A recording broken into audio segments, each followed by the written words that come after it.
네, 집권 3년차 중간 평가 성격의 총선에서 드러난 민심은 정권 심판이었습니다. 총선 이후 정계 개편 가능성까지 이 두 전직 의원과 짚어보도록 하겠습니다. 진수희 전 새누리당 의원, 김유정 전 더불어민주당 의원 나와 계십니다. 어서 오세요. 안녕하세요. 안녕하세요. 네. 자, 이번 총선 결과 또 한 번 여소야대 국면입니다. 지금 민주당을 비롯한 범야권이 192석으로 압승을 거둔 상태고 국민의힘이 108석을 차지를 했는데 이 정도의 차이를 예상을 좀 하셨나요?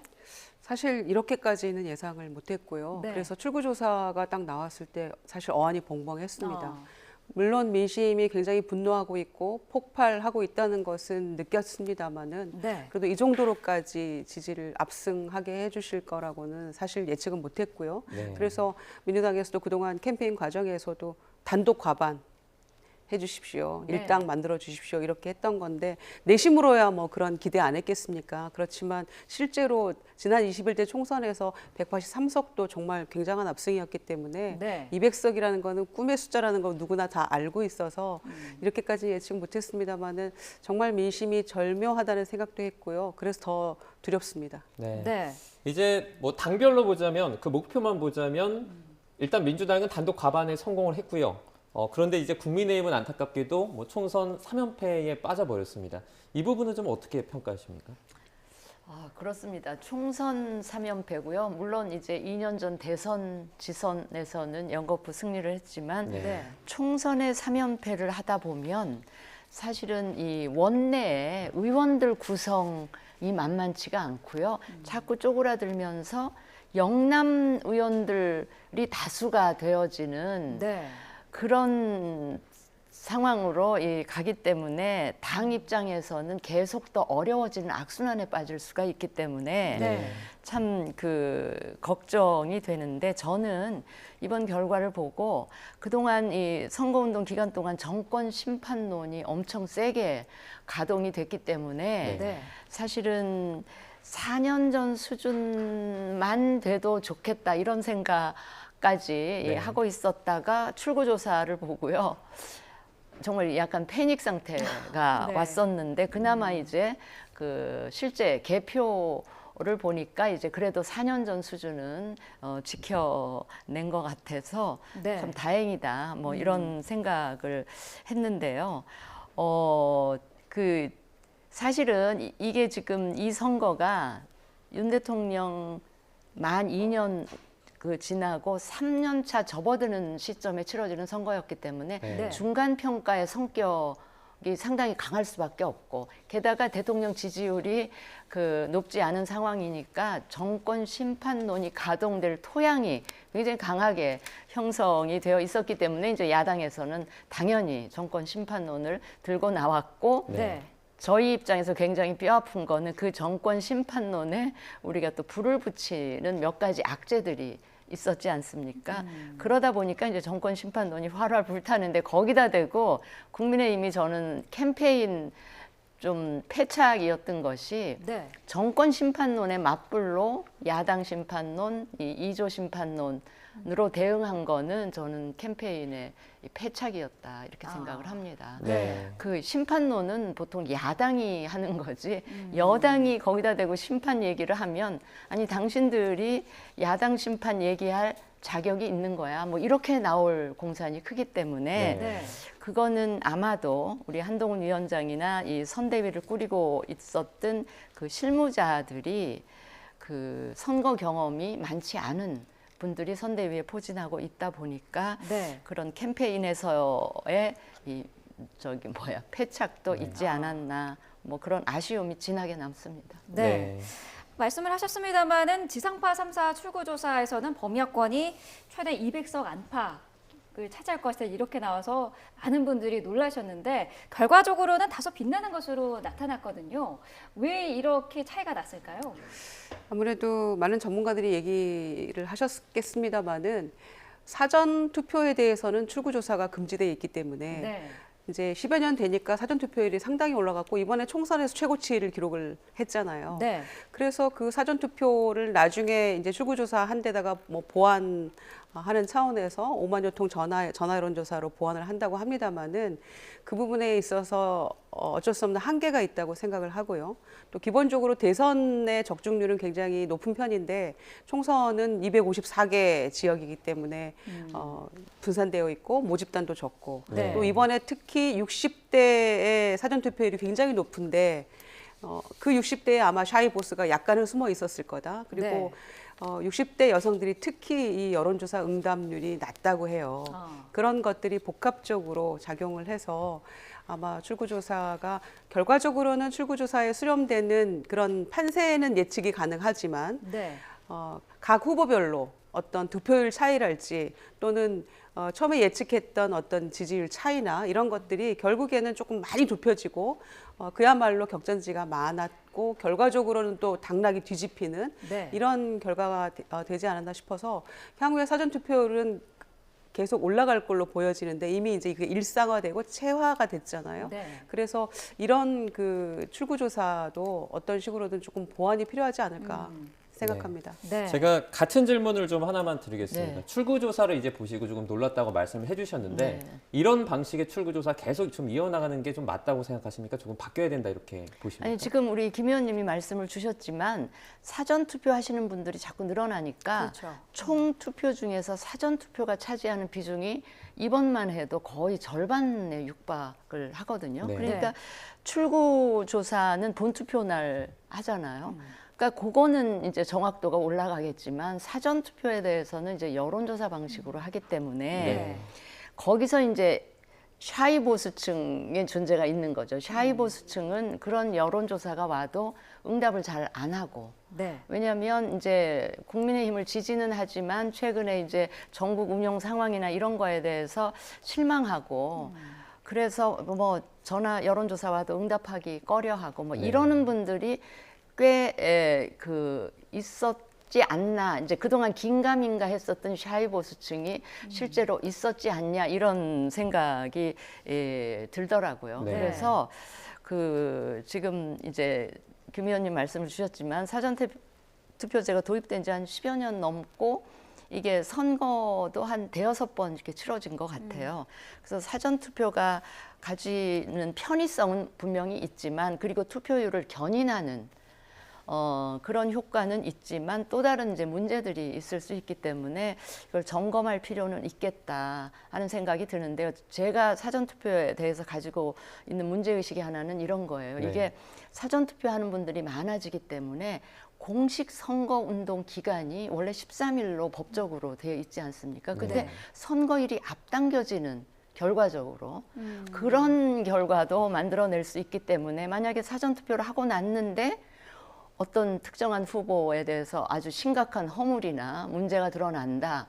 이러면 유권자 입장에서 나 저 후보는 안 되겠어. 다른 후보 찍었어야 되는데 라는 상황이 발생할 수도 있고요. 네. 네.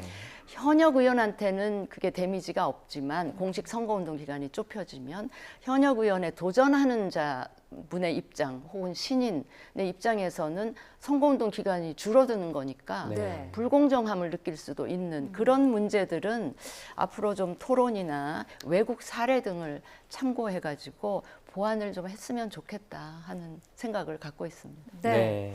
자, 한동훈 위원장 오늘 오전에 이제 입장도 발표를 했고 위원장직에서 물러나겠다는 입장도 발표를 했는데 여야 대표의 목소리 잠시 듣고 계속해서 이야기 나눠보도록 하겠습니다. 민심은 언제나 옳습니다. 국민의 선택을 받기에 부족했던 우리 당을 대표해서 국민들께 사과드립니다. 국민의 뜻을 준엄하게 받아들이고 저부터 깊이 반성합니다. 그래서 저는 선거 결과에 대한 모든 책임을 지고 비상대책위원장직에서 물러납니다. 100여일간 저는 모든 순간이 고마웠습니다. 민주당에게 과반 목표를 초과 달성하는 지지와 성원을 보내주신 점에 대해서 진심으로 감사드립니다. 총선 결과는 민주당의 승리가 아니라 우리 국민들의 위대한 승리입니다. 소중한 뜻을 우리 민주당이 전력을 다해서 받들겠습니다. 이제 선거는 끝났습니다. 여야 정치권 모두가 민생 경제 위기 해소를 위해서 온 힘을 함께 모아야 되겠습니다. 네.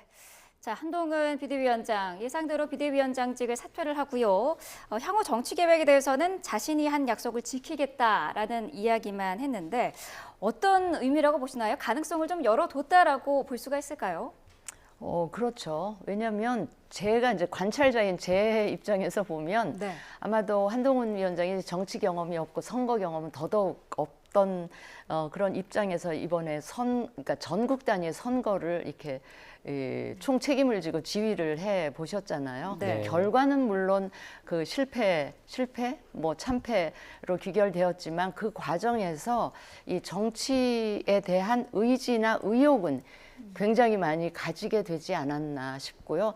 실패의 경험에서도 또 이 그러니까 지혜나 팁이나 이런 거를 얻을 수 있었기 때문에 아마도 한동훈 위원장이 앞으로 정치를 계속 하게 되지 않을까 하는 생각은 드는데 네. 그러나 이번에 이제 선거가 좀 유례 없이 참패로 끝나지 않았습니까? 저는 집권 여당이 총선에서 이 정도 패배를 기록한 예가 없을 정도로 굉장히 참패인데 네. 그렇기 때문에 이제 책임은 당연히 지는 게 맞고요. 네. 그리고 책임지는 것과 별개로 제가 보기에는 원탑으로 혼자서 진짜 고군분투 전국을 돌아다니지 않았습니까? 그러니까 정말 제가 보기엔 방전이 됐을 것 같아서 네. 충전하는 시간은 반드시 필요해 보이고요. 네. 그래서 이제 앞으로 전개되는 전국 상황이나 이런 걸 보면서 적당한 시점에 적당한 역할을 찾아서 복귀하지 않을까 하는 게 제 그 관찰 결과입니다. 네. 네. 지금과 같은 시점에서 이제 여당은 하루빨리 전열을 좀 가다듬고 쇄신하는 모습을 보여줘야 하는 그런 시점이라고 생각을 하는데 자, 어떤 부분에서 쇄신을 그러니까 어떻게 변화가 돼야 된다. 좀 이렇게 생각하시는 부분이 있을까요? 일단 한동훈 위원장은 오롯이 내 책임이다 이러면서 이제 깔끔하게 물러난 거죠. 네. 그래야만 저는 이제 후위를 도모할 수 있다라고 생각합니다. 왜냐 이번 선거는 누가 봐도 윤석열 정권 대통령에 대한 사실 중간 평가라고 봐도 무방할 정도 아니겠습니까? 그리고 정당 지지율보다는 대통령에 대한 부정평가가 끝까지 거의 유지를 했기 때문에 높은 네. 부정평가 그것에 대한 심판 또 제대로 좀 정신 차리고 하라는 민심의 경고 이런 거잖아요. 그래서 누가 봐도 대통령이 잘못하고 있다는 거, 대통령이 책임이 있다는 걸 알고 있지만 구원투수로 당에 사실 임명되다시피 해서 온 비대위원장이 모두 내 책임이다라고 하는 것은 어떤 의미에서는 일부 책임은 있지만 후위를 도모하는 데는 그렇게 정치적 의사를 표명하는 것이 굉장히 깔끔해 보이죠. 그래서 아마 계속 저를 보고 싶으시면 국민의힘을 찍어주십시오 했는데 보고 싶지 않다는 민심인지는 모르겠습니다만은 네. 당내에서 아마 본인이 또 계속해서 했던 이야기들이 있어서 다음 전당대회를 후위를 도모하지 않을까 저는 이렇게 조심스럽게 예측을 해보는데요. 네. 당이 그동안에 뭐 용산과의 뭐 수직적 관계를 청산을 하고 그렇게 하지 않으면은 뭐 필패고 여러 가지 얘기를 했습니다만은 누구도 선뜻 나서서 깃발 들고 외친 사람은 사실 없었어요. 한동훈 위원장마저도 초반에 좀 해보려다가 그만둬 뭐 못 그만둡니다. 이런 모습들을 국민들에게 보였었잖아요. 네. 그래서 이제는 대통령의 영향력이 임기 3년이 남았습니다만은 아마 예전 같지는 않을 겁니다. 그래도 3년이 남았기 때문에 뭐 영향력이 없다고 할 수는 없습니다만은 공천과 관련된 것들이 의원들이 고민할 필요는 없는 거죠. 네. 대통령의 영향력이 이제는 미치지 않기 때문에 다음번 총선은. 그래서 아마 과거보다는 조금 더 할만하는 당으로 변모하지 않으면은 다음 지방선거도 대선도 기대하기 어렵다라는 것들을 아마 내외 의원들은 뭐 알고 있을 거예요. 그런데 네. 그동안 말을 못했던 것뿐이라서 그래서 그런 것들 지금 이제 국정 쇄신이나 이런 방향들에 대해서도 제대로 좀 하라고 누군가는 얘기할 사람들이 아마 하나둘씩 늘어날 거라고 생각해서 그런 방향의 전환 또 야당 대표와의 만남 또 선거운동 기간 동안에 이를테면 김성태 위원장 같은 경우에는 유승민 전 대표 함께 해야 된다. 그래야만 중도층이나 무당층에 소구력이 있다라고 했는데 생각해 본 적이 없다라고 했던 한동훈 위원장이 뭐 바로 그냥 이런지하에 거절했잖아요. 네. 그런 것들이 차곡차곡 쌓여서 오늘의 선거 결과가 나온 것이라서 그런 어떤 방향의 전환 같은 것들이 용산 대통령실뿐만 아니라 여당 내부에서도 뭔가 바뀌지 않으면 굉장히 어려워지겠죠. 네. 이재명 대표 같은 경우에는 사실 그동안 사법 리스크가 본격화된 이후부터 당내 계파 갈등도 있어 왔고요. 또 공천 과정에서 비명 행사 논란까지 있는 상황이었는데 어쨌든 이번 총선 결과로 인해서 당내 입지는 더 확실히 굳어지는 상황인 것 같아요. 예. 소위 말했던 이재명의 민주당 만들겠습니다 했던 게 사실 완성된 거라고 보여지죠. 네. 객관적으로 그렇게 다들 보고 계시잖아요. 그래서 공천 과정에서 논란도 있었고 과연 공천 한참 진행 중일 때는 굉장히 이제 지지율이 흔들려서 과연 이거를 정권 심판론으로 이 그 마이너스된 어떤 민심을 우리가 극복할 수 있을까라는 고민까지도 했었습니다만은 네. 결과는 결국 그 모든 그 민주당이 다 잘한 거는 아니지만 우리가 심판의 도구로 사용하겠다라고 하는 민심이 있었기 때문에 네. 압승을 거둔 거잖아요. 네. 그래서 결국에는 아마 리더십은 굉장히 공고해질 것이고 또 이미 이제 재판이 진행 중인 것들에 대해서는 그 파고만 잘 넘는다면 아마 다음 대선 가도에도 특히 여야에서 어쨌거나 지금 대선 후보군으로서는 가장 선두를 달리고 있기 때문에 굉장히 공고해졌다고 생각합니다. 네. 하나 더 여쭤보자면 차기 당권 그에는 지금 어떤 분들이 좀 어울린다고 생각하십니까? 거론되는 분들이 지금 노원갑에서 우원식 의원 그리고 마포을 사선에 성공한 정청래 의원 등이 있는데요. 어떻게 보세요? 그래서 이제 이번에 압승을 했기 때문에 다선 의원들이 상당히 많아졌고요. 네. 그래서 전당대회를 통해서 출사표를 던지는 그 의원들도 굉장히 많을 것 같아요. 지금은 뭐라고 예단하기는 어려울 것 같습니다. 이재명 대표의 이제 본인의 거취에 대한 이런 것도 일단 우선 좀 확인이 좀 필요할 것 같고요. 네. 또 다른 다선 의원들도 상당히 많고 또 경험 있는 원내대표를 지냈던 분들도 있고 또 당권 도전도 하고 싶은 그런 후보군들도 상당히 있을 거기 때문에 그 전당대회 문제는 뭐 국민의힘보다는 훨씬 덜 복잡할 수도 있겠다 그런 생각이라서 향후에 대표의 입장과 거취가 아마 연동되어 있다는 생각입니다. 네. 네. 진 의원님께도 민주당 상황 한 가지 질문을 드릴게요. 이재명 대표가 오늘 뭐 승리에 대해서 자축을 하면서도 겸손한 자세를 강조를 했거든요. 자, 민주당의 상황 어떻게 보고 계시나요? 아마 겸손한 자세를 강조를 하셔야 되지 싶어요. 왜냐하면 저 정도의 의석을 갖게 되면 말로는 겸손해져야 돼, 오만하면 안 돼. 하지만 그 오만함이나 이 자신감이 조금 오바되면 이 자만 오만 이게 저절로 이렇게 배어 나올 수가 있거든요. 그러니까 네. 이제 그걸 경계하느라고 계속 말씀을 하시는 것 같고요.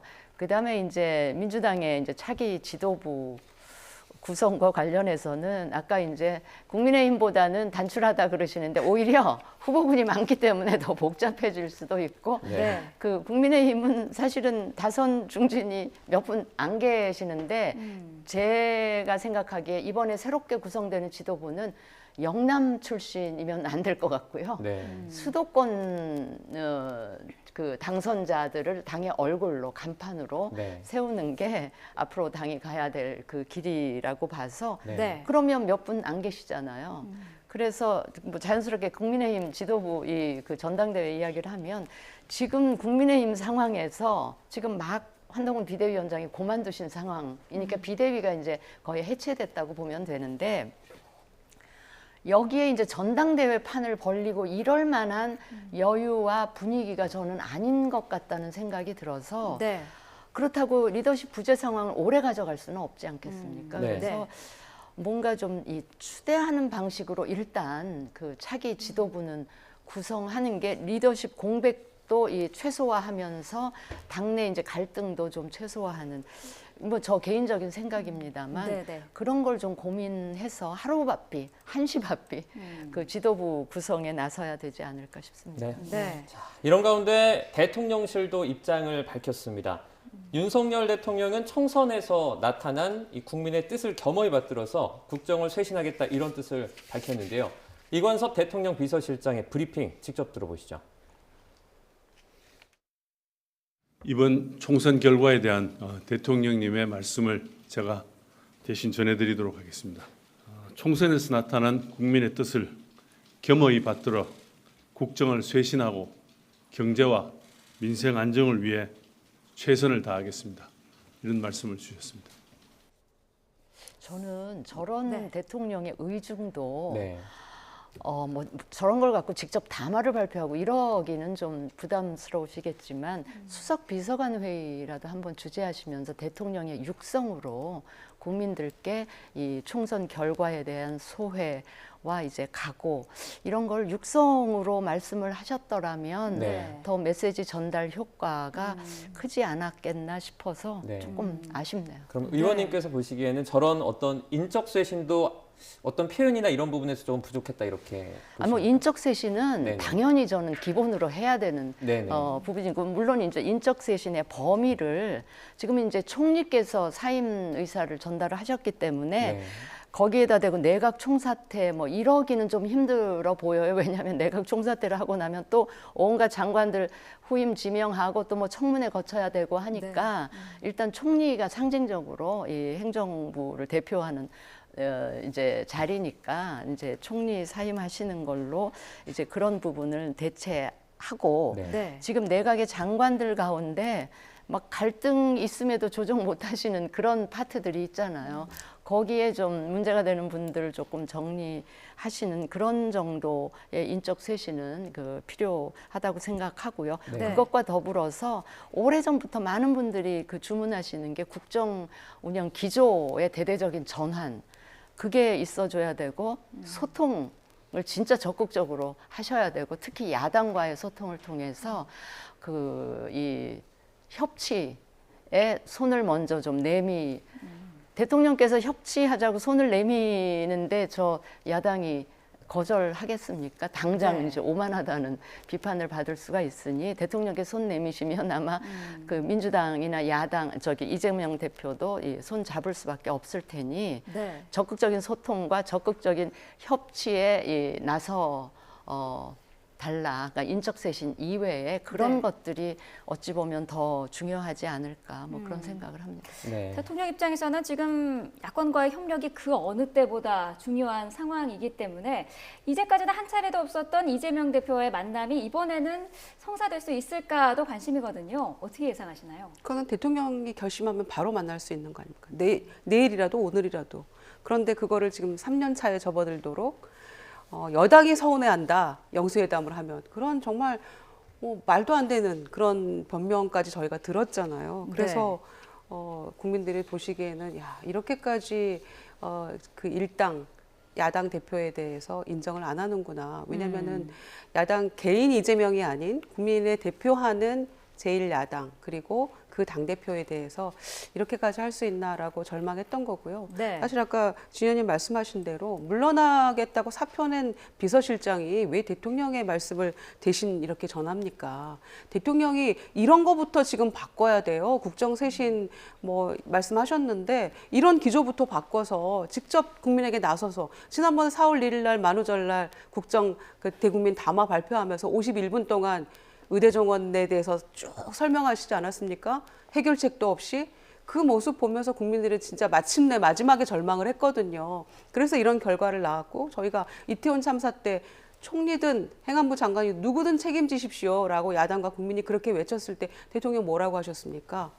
책임질 사람을 딱딱 짚어서 책임을 져야지 물어야지 막연하게 다 책임지라는 것은 현대사회에서 있을 수 없는 일이다 이랬어요. 그럼 참모들이랑 뭐 전부 다 지금 이 선거 결과에 대해서 막연한 책임은 다 느끼고 있는 모양입니다. 네. 그래서 이태원 참사 그 당시에 물러났어야 할 한도수 총리가 이제 와서 사퇴 의향을 밝혔다는 것도 너무 늦은 감이 있고요. 그때 당시에 정말 그렇게 모두가 책임지는 모습을 보였다면 국민들의 억울한 안타까운 죽음 앞에서 누구도 책임지지 않는 모습 때문에 정말 분노했던 거잖아요. 그래서 지금이라도 저는 야당 대표 반드시 빨리 만나고 또 협치의 물꼬를 트고 허심탄회하게 이 민생을 얘기하면서 하면은 얼마나 국민들이 안심을 하겠습니까? 왜 그런 모습을 이 선거 결과가 나왔는데도 사표낸 비서실장의 입을 통해서 이런 얘기를 하시는지 과연 정말 변화할 수 있을 것인가? 우리가 기대해도 되는가? 걱정이 됩니다. 네. 자, 그런가 하면 이번 총선에서는 조국 혁신당의 돌풍을 빼놓고는 이야기를 할 수가 없을 텐데 조국 대표가 오늘 대검찰청을 찾아서 기자회견을 열었습니다. 관련 내용 듣고 오시죠. 검찰의 서늘한 칼날은 왜 윤 대통령 일가 앞에서는 멈춰서는지 묻고 있습니다. 검찰은 즉각 김건희 여사를 소환해 조사해야 합니다. 이번 총선을 통해 확인된 민심입니다. 국민의 명령입니다. 조국 혁신당은 검찰이 국민의 명령을 따르지 않을 경우 22대 국회 개원 즉시 대통령 부인 김건희 여사 종합특검법을 민주당과 협의해 신속하게 추진할 것입니다. 네, 자 들으셨습니다만 김건희 여사 특검법을 신속히 추진하겠다라고 강조를 했거든요. 어떻게 들으셨습니까? 제가 그 조국 혁신당이 이제 보면요. 제3지대의 여러 정당 중에 하나. 그 지위를 이미 벗어난 것 같아요. 네. 완전히 원내 제3당의 반열에 지금 올라선 거 아닙니까? 그러면 뭐 그 조국 대표는 일단 정치권에 나온 이상 어떻게 보면 자기 자신의 어떤 사적인 한풀이 뭐 보복 이런 걸 좀 뛰어넘어서 이 지금 국민이 힘들어하는 뭐 민생이나 이런 문제에 대한 자신의 정치 비전, 그다음에 정책들을 먼저 좀 내놓으시면서 일정 기간이 흐르면 이제 저런 이야기를 해도 되지 않을까 싶은데 네. 총선에 거의 200석 가까이 야권이 그 획득한 이 직후에 막 저런 이야기를 하시면 저는 모르겠습니다. 국민들이 좀 불안해 하실 수도 있는 것 같아요. 네. 자꾸 정쟁적인 요소가 총선 직후에 계속 저렇게 던져지는 것보다는 막 치열한 총선을 끝냈으니 이제 각 정파들이 국회를 중심으로 모여서 좀 민생을 위해서 머리를 맞대는 이런 모습을 우선적으로 보이면서 조금 시간을 가진 다음에 약간 정쟁적인 요소가 있는 저런 이 법안이든 정치적인 요구든 하는 게 좀 국민을 좀 안심시키는 이 정치가 되지 않을까 싶어서 네. 그렇게 좀 해주시는 게 어떨까 싶은 생각이 듭니다. 네. 조국 대표 같은 경우에는 지금 2심까지 실형을 받은 상태지 않습니까? 그래서 뭐 방탄용 출마 아니냐 이런 비판을 받기도 했는데 결국에는 이제 조금 존재감을 드러낸 것 같아요. 근데 본인이 나는 감옥 갈 준비가 되어 있다. 가서 못 읽은 책도 읽고 네. 운동도 열심히 하겠다. 이렇게 이미 얘기를 했기 때문에 어쩌면 그 대법원에서 최종 결론 나면은 본인이 이미 갈 마음의 준비는 하고 있는 것 같아요. 네. 그런데 그 모든 것을 국민들은 다 알고 계시지만 그래도 심판론을 들고 나온 조국 혁신당에게 한 표를 몰아준 거 아닙니까? 네. 그러니까 그 지점에 대해서 국민의힘이나 윤석열 대통령은 더 뼈아프게 생각을 해야 된다라고 봅니다. 왜냐하면은 사실은 우리가 어떤 의미에서 2심까지 실형을 받은 당대표가 만든 당, 비례정당 한 달 만에 이렇게 돌풍을 일으키고 국민들이 이렇게까지 호응을 할 거라고 그 누구도 예측하지 못한 결과를 지금 저희가 목도하고 있잖아요. 네. 그래서 과거의 어떤 정치 문법이나 우리가 정치학 시간에 배운 어떤 용어로도 설명이 안 되는 지금 정치 현상이기 때문에 그 점에 있어서 이 정권은 더 반성을 해야 된다고 보고요.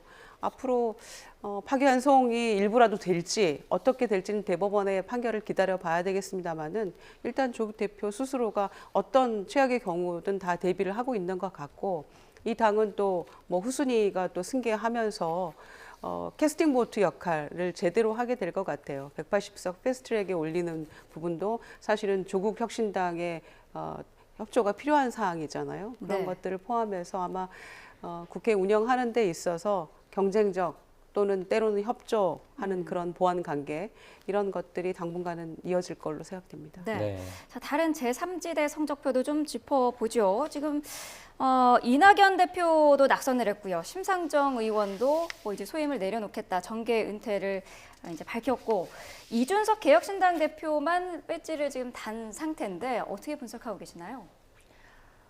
저는 이준석 대표 어제 그 드라마틱한 당선을 보면서 네.